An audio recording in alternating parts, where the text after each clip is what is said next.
खून की प्यासी चुड़ैल। नंदनपुर कस्बे में आज साप्ताहिक बाजार लगा हुआ था। हर बुधवार के दिन नंदनपुर में एक साप्ताहिक बाजार लगता है, जिसमें आसपास के अनेक गांव के लोग आकर सप्ताह भर का सामान खरीदकर अपने घर ले जाते हैं।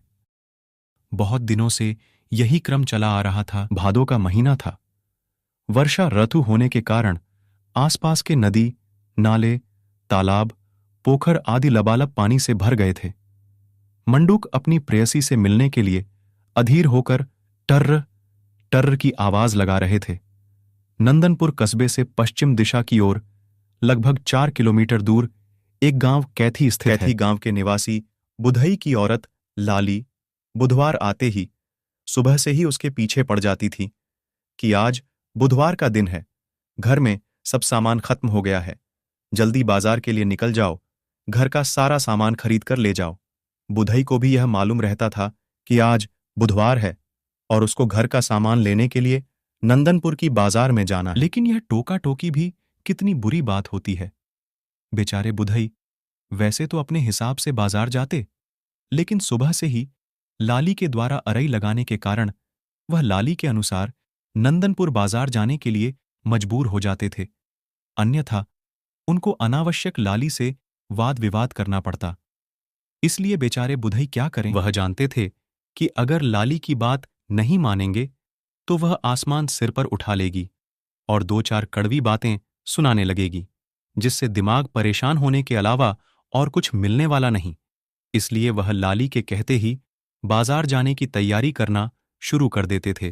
प्रत्येक बुधवार को नंदनपुर कस्बे में लगने वाली साप्ताहिक बाजार में जाकर अपने दैनिक उपयोग की वस्तुएं खरीद कर ले आते थे।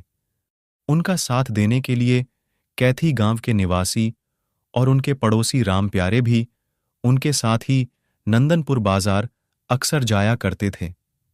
लेकिन आज पानी बरसने के कारण अभी तक राम प्यारे भाई बाजार जाने के लिए दिखाई नहीं पड़े थे। इसलिए बुधई समझ गए थे कि आज मौसम खराब होने के कारण शायद राम प्यारे भाई उनके साथ बाजार के लिए नहीं जाएंगे। इसलिए आज उनको अकेले ही बाजार के लिए जाना पड़ेगा।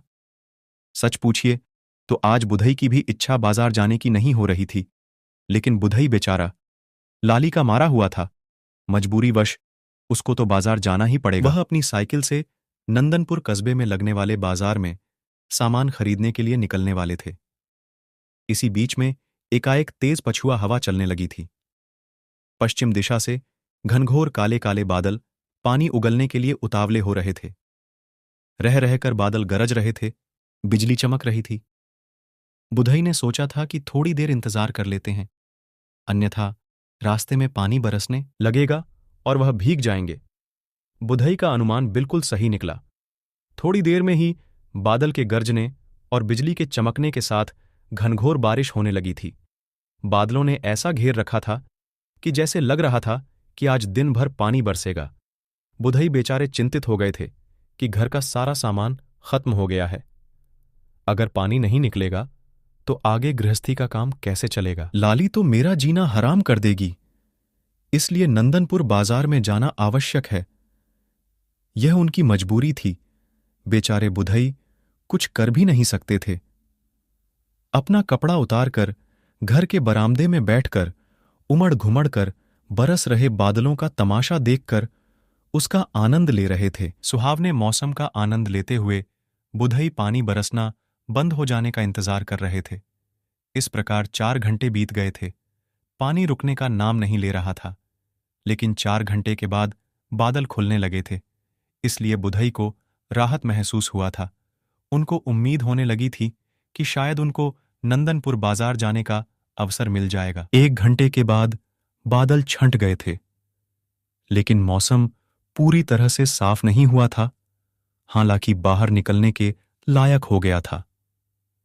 इसलिए बुधई ने सोचा कि इस अवसर का लाभ उठाकर वह शीघ्र ही अपनी साइकिल से नंदनपुर पहुंचकर अपनी आवश्यकता का सारा सामान खरीद लाई। दोपहर के 3 बज गए थे, इसलिए बिना विलंब किए ही उन्होंने कपड़ा पहनकर अपनी साइकिल पर बैठकर नंदनपुर नगर की तरफ प्रस्थान कर गए थे।